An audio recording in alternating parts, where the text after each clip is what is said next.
If you ain't gonna be civilized about this...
What is up, guys? This is Muddvain, bringing you another video. Now we're going to get into a new game that I've been playing, and I'm sure a lot of you have as well. This is Red Dead Redemption 2, for those of you that don't recognize it already. I just wanted to touch base. I had a few pointers I wanted to throw out there, so let's just get right into it. There is, for sure, 3 horses that you can keep in your stable, and basically you can access those by going to just about any stable in the game.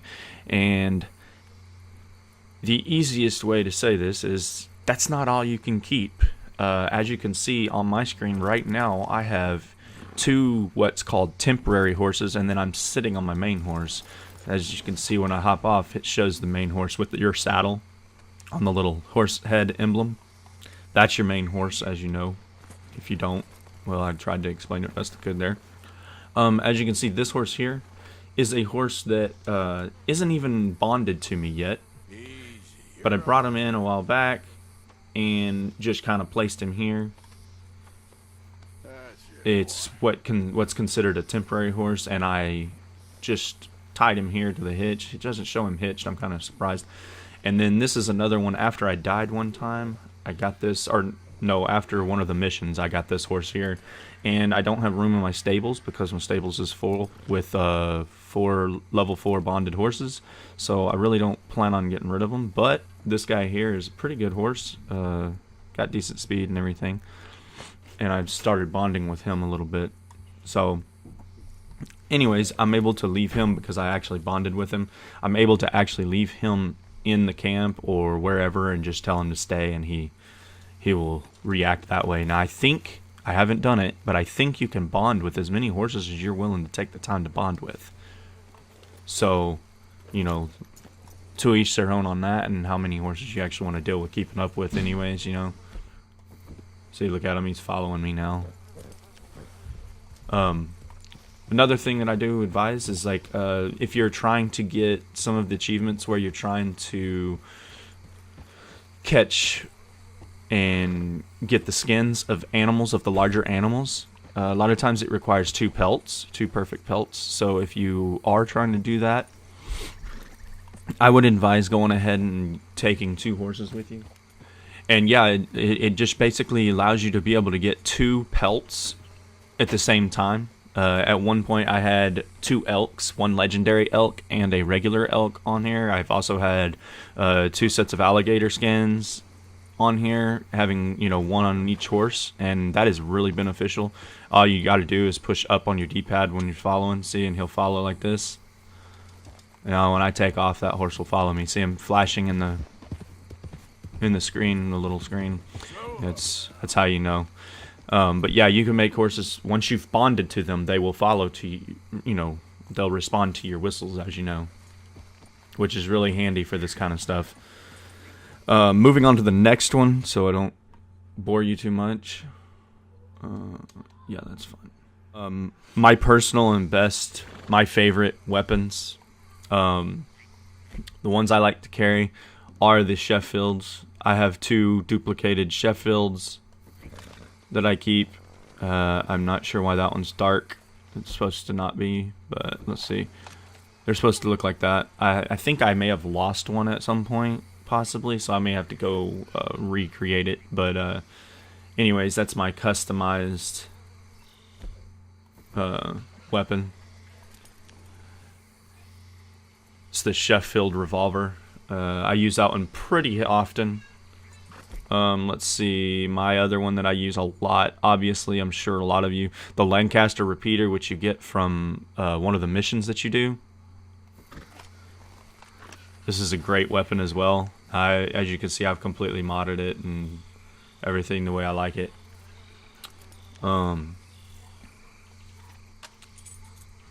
Let's see, what's my other one? I like the shotgun as well. I use that one an awful lot. Let's see if I can. This is the double barrel shotgun, which I really like. It really does a lot of damage, as you can tell by the damage bars. You can clean it, you can modify. All these weapons can be customized and modified to your liking. That can get a little pricey, so make sure you got plenty of money whenever you go in there.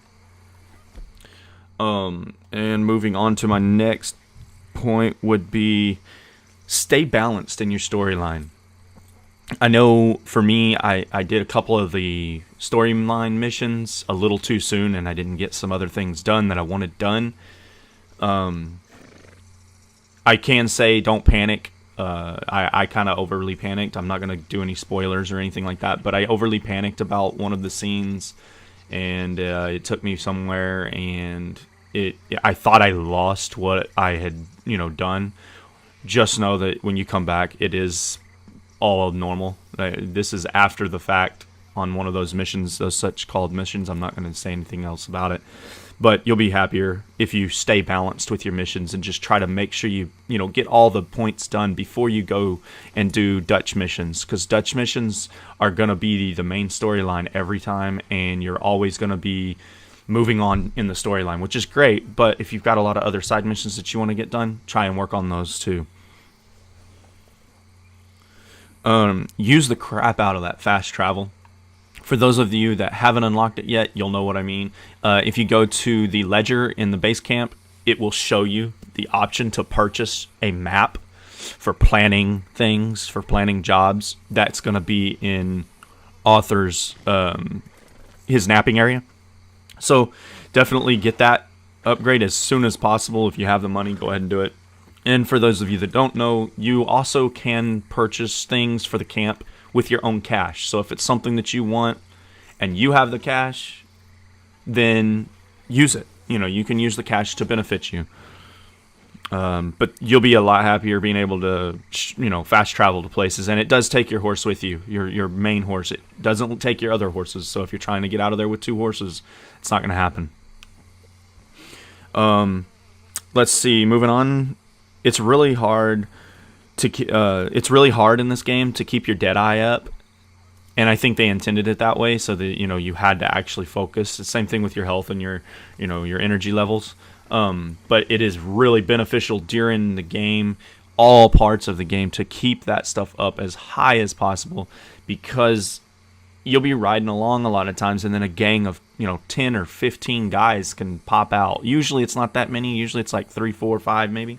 But I have had literally a gang of I want to say it was 9 or 10, maybe even 12, and they killed one of my main horses, my freaking leopard horse, which I'm extremely pissed off about.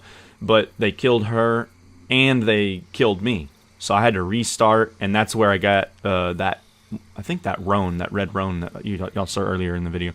But anyways, definitely try to keep your dead eye up, because by the time they're shooting you and you're trying to get all that stuff done, getting over here to activate your chewing tobacco Deadeye tonics or whatever, it is not easy. So it's a lot better to have that on reserve already and be able to take out several of them, get to a comfortable, safe zone.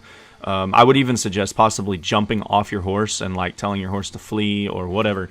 if you're in certain situations, anyways, you know, if you have good cover without the horse, because I have had a couple of times where my horse got shot instead of me, and it really irritates the crap out of me. But anyways, we're going to end it here, guys. Those are just 5 little things that I think you ought to know about Red Dead. And I have really enjoyed this game. I hope you guys are too. And if you enjoy this, please like and subscribe. Leave a comment in the comment section if there's something specific you'd like me to touch base on. As you can see, I'm learning the game too. I haven't beat it.